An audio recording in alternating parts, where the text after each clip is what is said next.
So, James, thanks for coming on the podcast. Pleasure. Uh, how we always start is a brief introduction of who you are and your business, and then we'll take it from there. Hey, I'm no problem. I'm James Phipson. I'm the founder of Dragon Argent. Dragon Argent is a law firm, an accountancy firm, HR consultancy, tax, everything in one place. And the idea being that it enables entrepreneurs to do clever things and move a lot faster without having to worry about any of the treacle that normally slows them down.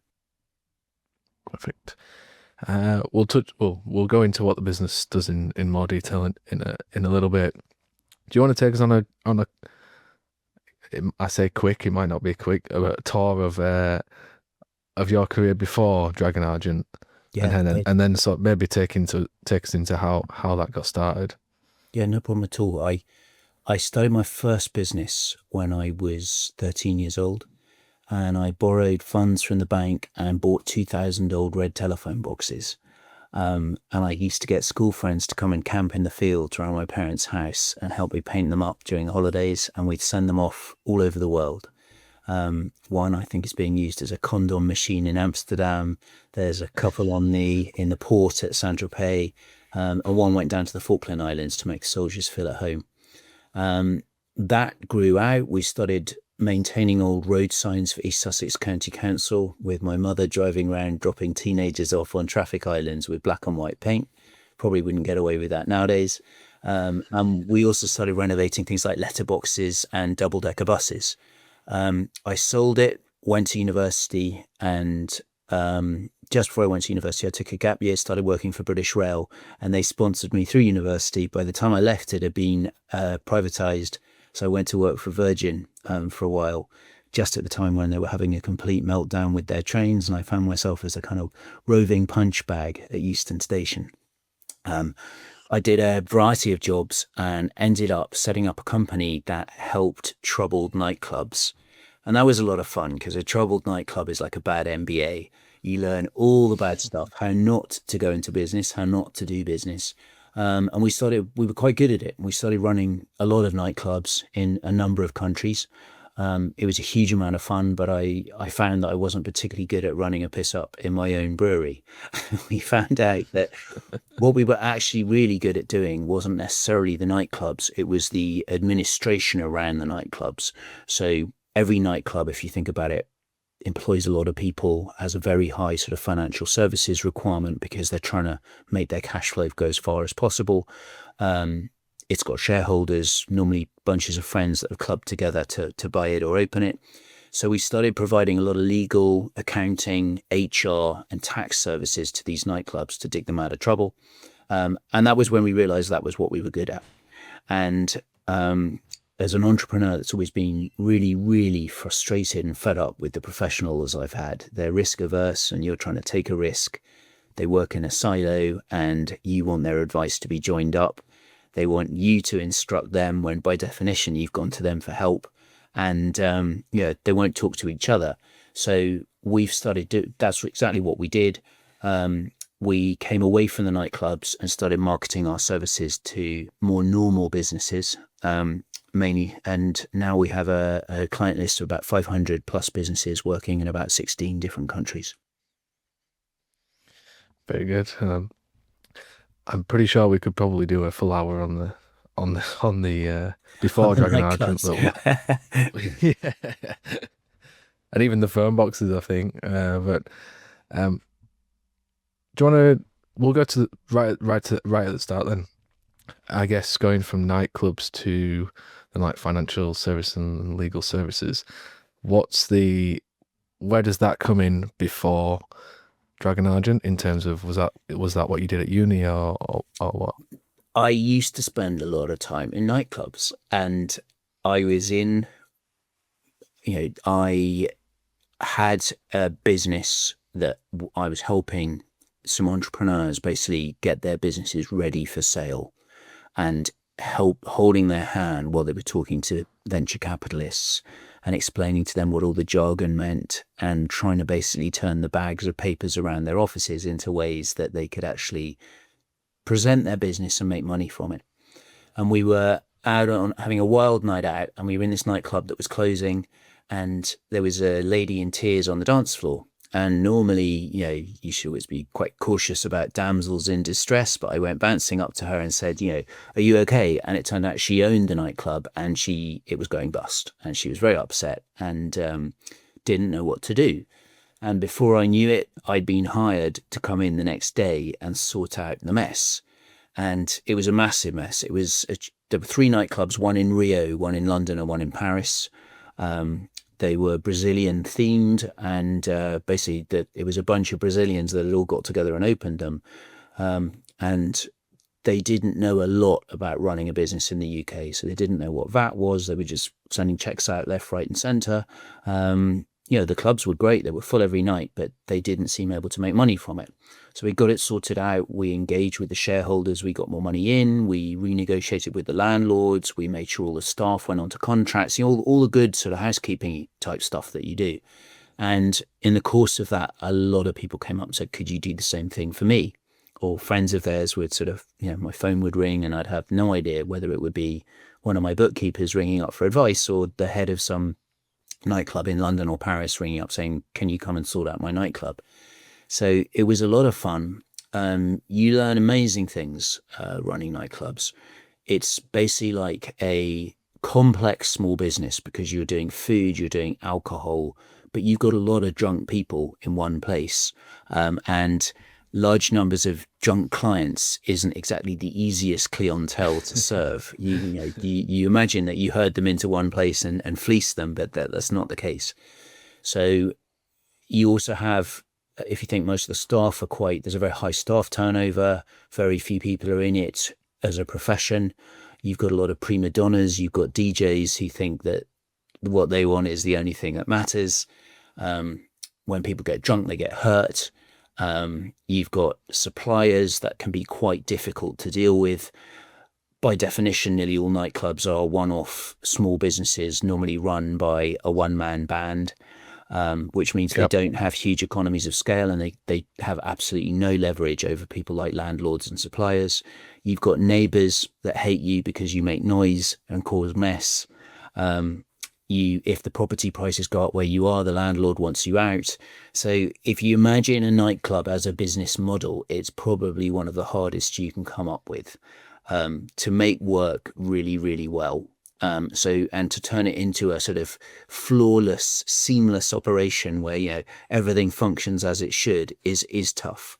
And on top of that, just like with restaurants, you get a lot of people going into nightclubs because they like getting drunk and they think that therefore that makes them an expert and they know exactly what makes it work well. And to a certain extent, if you know how to make an awesome space and great music and a good bunch of people, that's a good start. But ultimately, if it doesn't run really, really well as a business, it's going to fail. And that makes it a really, really interesting business model and a really challenging one to be in. Yeah, and I guess, well, you're probably going to tell me, but you save the first, or you go into the first nightclub and do a good job, and then they put, word spreads, and next minute you've got loads of nightclubs coming for you to save the business. What point, or how long do you stick with nightclubs, and at what point do you start to then branch out to say, we can go and do this for pretty much anyone? Well, that was exactly what happened. So we ended up with quite a lot of nightclubs, and by definition, a troubled nightclub isn't able to pay the bills. So we were very busy, but not making a lot of money. The other problem with nightclubs is they're nightclubs, so it all happens at night, which is a lot of fun when it's a little bit of the week, but when it's every single night of the week, having to go in and quite literally police, nightclubs is hard work. And so we started taking on some of the owners of the nightclubs would turn to us and go, I've got another business. I've got a tech business, or I've got this. Can you help us with this? And do exactly the same thing and run everything behind the scenes.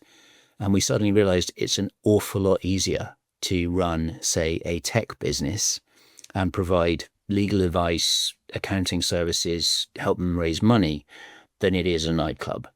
And so we gradually, not suddenly, but just gradually moved away from nightclubs and into more normal businesses. And probably a quarter of our businesses now are in pharmaceuticals, so people trying to develop drugs. A quarter are probably in tech, So, web-based or, new tech ideas. And then about half are in other fields. And that can be anything from garden centers right the way through to, restaurants or, people wanting to invest in anything that's weird and wonderful. And we'll get involved and we'll help them. Very good. You mentioned like the thing of other companies work in silos and they don't speak to one another. Each department, or it's probably very rare that a company has different departments. They're usually just specialists in one area. Do you find that companies come to you for one area and then they realize that you do everything else, or do you find that they realize, these people do everything? Good question. It's normally the other way around. They come to us for general advice. They start with me and then they find members of our team that they really like working with, and then they start to come in to use those specialists. I guess that I've always been really, really annoyed by most of the professionals that I've ever worked with, and it's not their fault, but for a start, they've never run a business and they've never had to worry about whether they're going to be paid at the end of the month, which makes them really weird people for business people to seek advice from. They have been trained to spot problems, not solutions, which means by definition, they are the wrong mentality to help you do what you're trying to do. They'll tell you why you can't do it, not why you can. They generally have been in law firms where a problem gets put in their lap and they do their discipline and then finish. So they're very poor. In fact, they're trained not to spot and see the peripheral issues. Often you think you have a sales problem, but it's an image problem, or you find that a member of your team isn't working properly. And professionals just don't understand that or see that. They're very much one-trick ponies. They like to sit behind a desk and have you tell them what you want them to do. It's all in that word. You instruct a professional. And that's really silly, because most business people go to a professional and say, I need help with this. And they're expecting that professional to diagnose the problem and tell them what help they need. Professionals by definition are risk averse. As a business person, you're trying to take a risk. So on all these levels, they are absolutely terrible, terrible advisors for most business people. And then coupled with the fact that most business transactions need multiple professional disciplines. So say you're trying to fire somebody, you're going to need to talk to an HR person, an employment lawyer, and then a tax person, and then payroll. And none of these people will talk to each other. So you as the business person are responsible for trying to coordinate professional advice when you know nothing about it. And that's where a lot of errors come in. And if you look at something really complex, like say you turned to me and said, oh no, I'm trying to buy this business for £10 million. I want to do it. Then I need to raise debt to do it. So I need to borrow money to do it. I then want to get rid of half the staff. That's not any of those things that you're equipped to do, and you shouldn't be doing them. They should be doing it for you, but that's not their style. They'll just sit there and wait for you to ask the right questions. And that drove me so mad. So I started hiring the good ones. So whenever I met a lawyer that really, really impressed me, I said, do you want to come and work for me? And quite by accident, instead of helping nightclubs and helping small businesses, I found that I had my own law firm, accountancy firm, tax advisory, HR advisory, bookkeeping, litigation, you name it, we do it. We go wherever our clients go. And that's how the business came about. It's how we built it, and it's what we do now. Very good. Probably good. I know you've just touched on pretty much everything that you do, but it might be good to hear like the process of how that somebody comes to you and is more asking for like generalized stuff, what that process looks like in terms of how you then decide what's like the priorities, and how you then go into that business and help them. Yeah, so I act a bit like a GP, which is probably not the best comparison nowadays, but my job is to diagnose the patient, understand what they actually want, because often that's not what they're asking for, understand the job they're trying to do, what needs doing to do it, find a solution for them often, rather than telling them why they can't do it, you tell them how they can. And then once the client says, we like that, we want to use you, I go to the office and I sit down all of the specialists that I need to use, and we basically brainstorm it until we have every little step of that deal or transaction or wherever it is they're trying to do thought through and happening. And that's when it's really fun, when businesses are trying to do something really ambitious, like, I don't know, open up in the US or go global or buy another company or, sell themselves or exit. That's when it becomes really, really great. I can talk to them. I can work very, very closely with the founder or the entrepreneur, work out exactly what it is they want, and then make sure that the team behind them understands that and are all working to deliver it. And that's how we work at our best. Otherwise, we can work very much like traditional lawyers and accountants. We can just do one thing for you. But at our absolute best, it's when we're basically running the back office of your business. One of the things that sticks out to me is the volume of clients that you have. I think you said that you've got around 500 now. How do you manage that operationally? And because I don't think you have hundreds and hundreds of employees to manage all of them, those clients. What have you built there? So a lot of those people or businesses will only use us for one thing. So some, I might sit on the board and advise them. Some we might do the bookkeeping for. Some we might run payroll for. There's very few of them do we do everything for. And even the ones where we do everything, if you think about it, in day-to-day business, that's not a huge time requirement. It's only when they turn around and go, either we're in trouble or we want to do something amazing, that it suddenly requires a team to pull together and do that transaction for them. So for most of our businesses, for most of the entrepreneurs we work with, it's generally business as usual. It's very rare that they turn around and need an entire team to spring into action and make stuff happen for them. Right, fair enough. Makes sense, yeah. So I can't imagine I'm just thinking of my Slack channel. If it had 500 clients in there, it wouldn't be very nice. Is there anywhere? Do you want to run through any like specific? I know you're probably not too much in the day to day, but is there any specific client stories or things that you've helped with that you'd want to go through? Yeah, there's some really interesting stuff that we do. There's, aside from the nightclubs, but there's, so with some of our clients, we've worked with them from the very start, right up to having huge businesses. Some of them are really quirky. One of our earliest clients was a minicab driver, and I really love this guy. He's now massive, and he used to go around clothing banks, collecting the clothing and then selecting the better stuff for sale in shops in the UK, the medium stuff for sale to countries like in India and Pakistan, and then the other clothing would go off to Africa, and then the very lowest quality stuff would get recycled. And he was really good at this, and he was starting to make some money, but his primary employment was a minicab driver. And he wanted to take on an aircraft hangar-sized warehouse in Park Royal in West London, right, to fill with this clothing and have chains of people sorting stuff through and deciding where in the world to send it to. And we managed to get him a bank loan because they lent against the value of the aircraft hangar and didn't need to see the business underneath. And because of that, he became very, very big very, very quickly. He then went into books and suddenly realized that he could get a book, scan the barcode, and get it up onto Amazon and then send it anywhere in the world. And like you pick up a batch of books from a charity shop, because charity shops generally sell things by weight.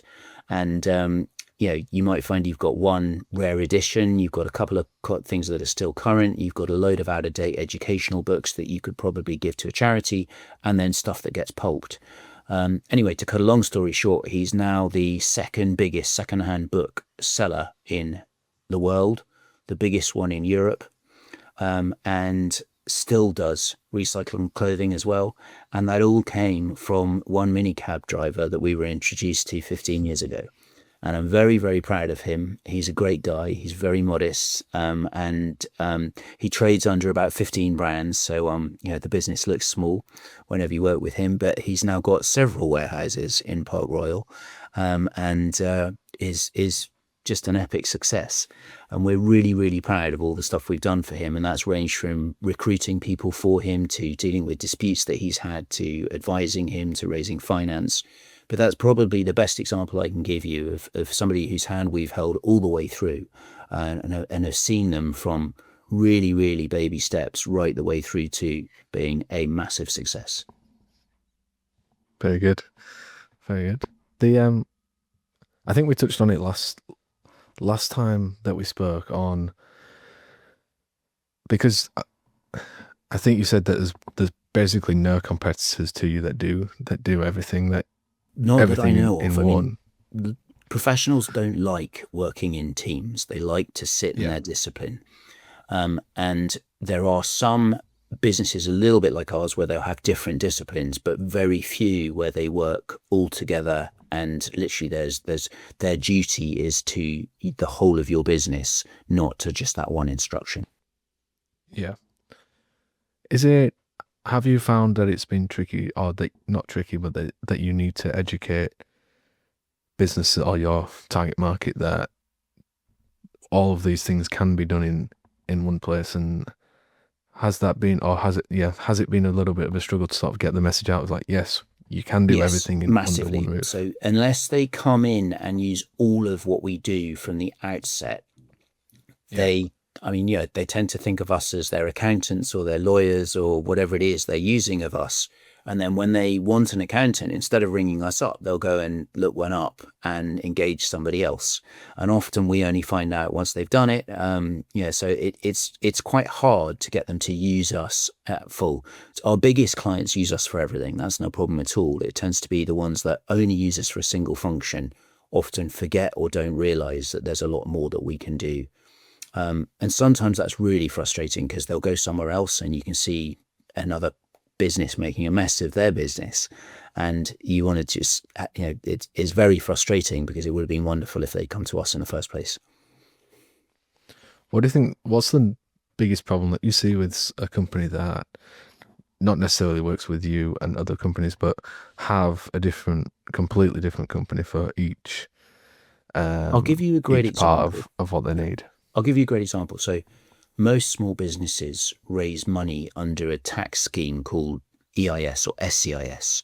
It's amazing. It basically means the investor gets a sizable piece of their money back immediately in tax credits.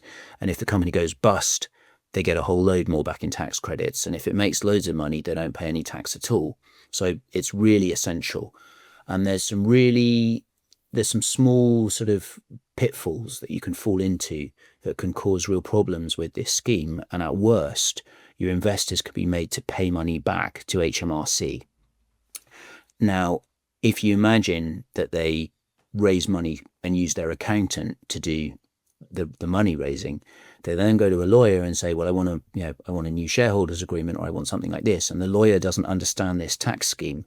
They can put in place an agreement that completely undermines it. And suddenly you've got some really, really angry shareholders that could be suing the business for the tax rebate they would have got. And that's a really typical one that we see all the time, where the accountants and the lawyers haven't talked to each other, or the lawyer hasn't asked the right questions, because, what they would say is, we're not responsible for EIS, we're only the lawyer. And that's exactly the kind of thing that makes me really angry, because they should be asking the questions. They should be interested enough in the company to ask those questions, but they rarely do. And especially when they're different providers, they often don't. And I guess if you get it wrong once, you can only get it wrong once. It's not like a. It's You not can like actually get it wrong many, many times and just make it worse and worse and worse. So, when you've got one of the worst ones actually is, and it's not the fault of the business, but Cedars, for example, is a big online do-it-yourself legal service. You can go on, you can download templates, and it's a great idea, and it's brilliant for tiny businesses where, if you're a small business and you just want an employment contract. It is terrible the minute you get sophisticated investors coming in or are trying to do anything sophisticated with your business, because the average business owner doesn't know what they don't know, and therefore expecting them to go online and use templates and tick boxes is really silly. And I would say to the business owner, you owe more than that to your investors. If you're raising 100,000, 200,000, let alone millions, you should at least have somebody that knows what they're doing all over it. And they're probably the ones that we see that get into the hottest water, because they'll bugger something up, they'll then compound it by trying to put it right, and then by the time they reach out for help, it's when people are actually suing them. And it's the sort of the internet and the sort of the online providers have a lot to answer for with things like that. We often see, like, people will enter into £1 million contracts, and you'll say, who did the contract? And they go, oh no, I downloaded it, I found it on Google. And you go, well, it's drafted under the laws of some state in America that is not good for you. So there's some really baby steps that entrepreneurs just don't get right when they do it themselves. The best example really is the average small business closes after 2 years, and it doesn't close because it's failed. It closes because the entrepreneur ceases to enjoy what they're doing. And they cease to enjoy it because they're not doing what they're good at anymore. So if you take, say, an architect who's a great architect, so he goes out and hires some people to help him, suddenly overnight he's not an architect anymore. He's a bad employer, a bad bookkeeper, a bad payroll department. And coupled to that, he's actually bringing in less money because he's spending less time client facing. Suddenly his business goes from this really delightful passion that he had into a bit of a monster. And that's why so many businesses stop after 2 years. It's basically because that's the point where the owner goes, this isn't fun anymore. I'm not doing what I love. I'm losing money. And that's the point at which either they go, I'm going to scale this and get it right. But most entrepreneurs go, I've had enough and I'm going back into employment. Yeah. I've had a lot of those conversations on this podcast. When you ask them early struggles and challenges, it's always, oh, well, I started a business and then realized you have to manage staff, you have to do your finance, and you have to do everything like that. And that's the biggest, I guess, shock and downside of starting a business, and you've got to be involved in all of that. And that's exactly what I set Dragon Argent up to do, is basically help people through not just that sort of 2-year wall, but take away that stuff and free them up to do what they're good at. Most founders of businesses are really brilliant at what they set their business up to do, but they're truly terrible at other stuff. And it's a bit like asking me to do something that involves maths or science. It's not please don't, I'm terrible at it. And if I do it, I'll fail. So, free the founder up to do what they're really, really good at. And of course, all the time life gets more complicated. There's more and more red tape. There's more and more permits you have to get to, even quite basic levels of business. And so it's becoming harder and harder for the sort of talented amateur to just make a success. And the other thing people forget as well is that, overnight success normally takes about 20 years. Yeah. It'll be good so we'll probably start to go into like what's next. And I want to start off on something that we touched on just before we started recording. There's a few things actually. Wealthy people leaving the UK, and also the new legislation. Would you call it that? I mean, there's a lot happening at the moment. Yeah. A lot happening at the moment. The world as we knew it, maybe even 3 months ago, is no more.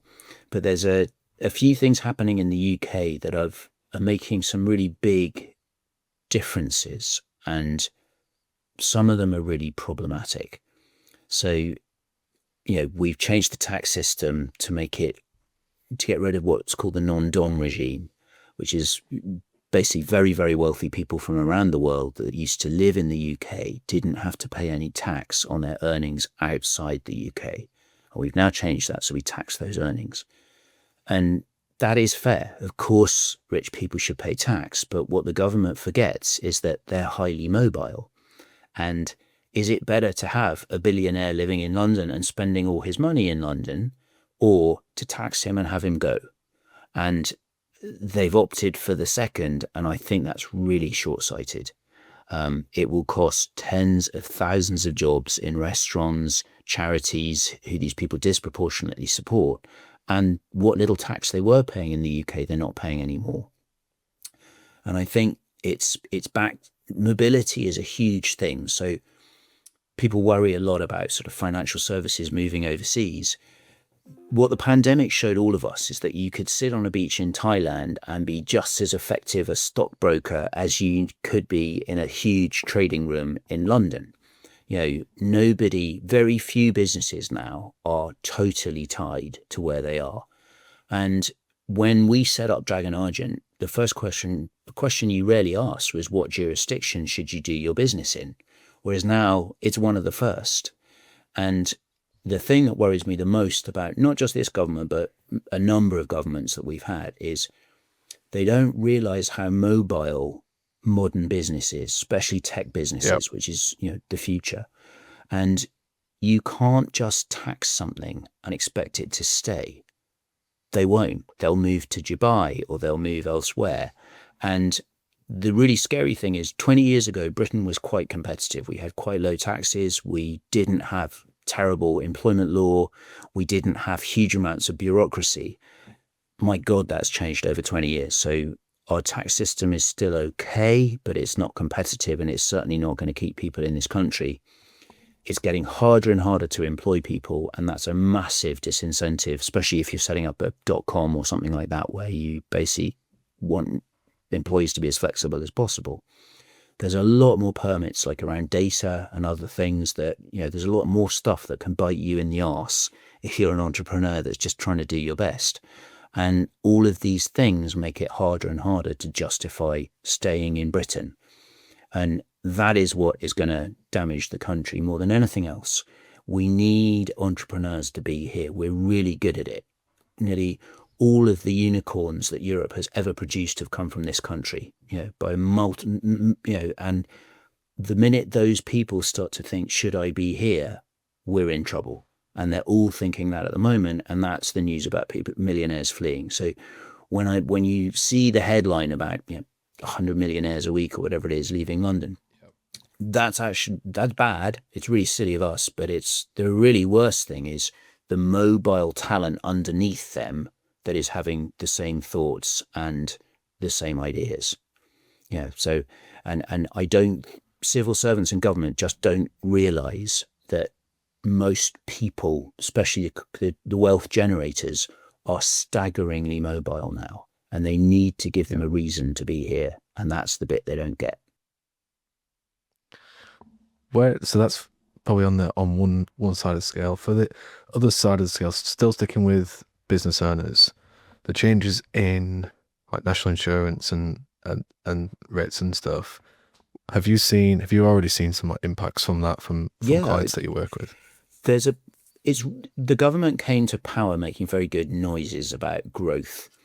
And the reason growth is important, without oversimplifying this, is because unless the economy is growing, people don't get pay rises. There's no money to pay for this stuff.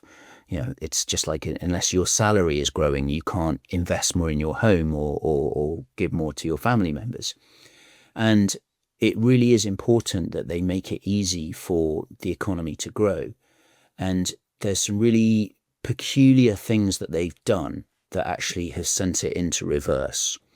So the best example is the rise in national insurance, and coupled with a massive extension of employment rights.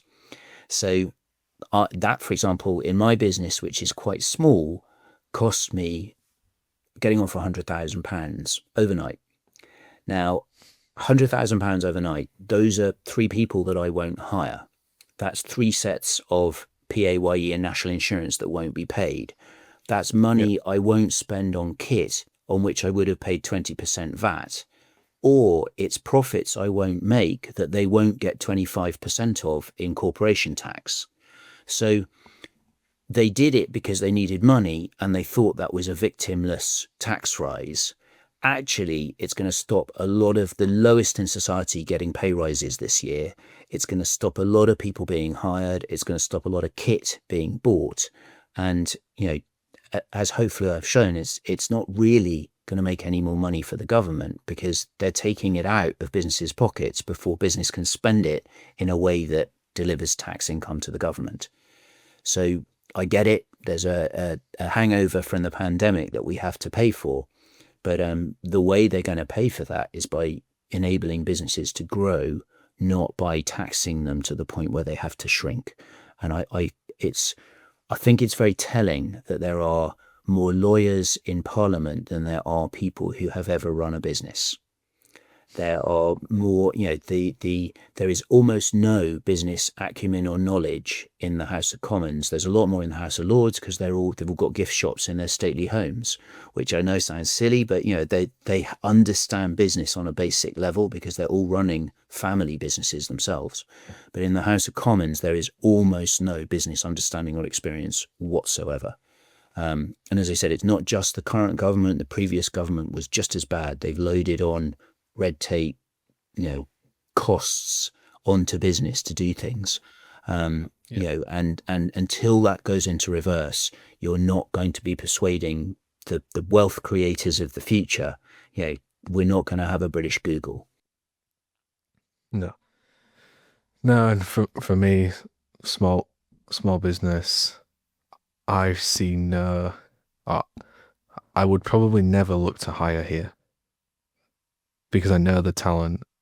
Like we've hired a lot of salespeople into the clients that we work with, and we'll go. In UK will be our last resort because the cost of it, and it's still better here than almost anywhere else in Europe. So we are very good as a nation at beating ourselves up. We are very good at comparing ourselves with the best elsewhere. What we're not good at, in fact, what we're terrible at, is an objective assessment of ourselves against other places. So, for example, in France, it is hell. You have to hire under a nationally approved contract. You can't vary that at all. You have up to 90% employers NI, and much higher PAYE equivalent. Taxes kick in at the start, whereas here we have thresholds at which they kick in. So actually, if you earn £30,000 a year, a low-paid employee or less, you're better off in the UK than anywhere else in Europe. But we're not very good at making that point. So we are still very competitive in certain ways. The terrifying thing is those are the ways that the government is rapidly chipping away at, with things like the employers' NI rise. So that the bits where we still are really functioning and where people really would consider here are the things they seem to be going after hammer and tongs. And that's the bit that keeps me awake at night. Yep. Interesting. We'll maybe finish like what's next for the business then. I guess the goal is to just keep growing and keep helping businesses out. But is there anything else on the horizon? I'd love us to grow. I'm not a megalomaniac. I don't need to be a billionaire or the Steve Jobs of professional services. But I would like our model to become recognized as the right way to deal with most businesses. When you're a monster, of course, you're happy with a specialist, but at most SME, small business, entrepreneur level, you need a hand that can hold yours, that just has a watching brief over everything you do and really cares about what you do. And I'd like to see that become the norm, not just an oddity that I've tried to create. So I guess that would be what I would love to achieve over the next 5 to 10 years. Very good. And if people want to either get in touch or check out the business a little bit more and see what you're doing in more detail, where can they find you? Dragonargent.com. So Dragon, full one word, with Argent, ARGENT.com. Go on there. Everything's on there. Contact details. I think there's even a video of me if you haven't had enough after this podcast. So go ahead and get in touch. We'd love to speak to you. Awesome. We'll leave links down below to LinkedIn's and websites as well. So if people want to go on there, they can. James, it's been a really interesting conversation. Not really one that we've done we've not gone down this hole yet. So it's been interesting for me to hear as well. So thank you.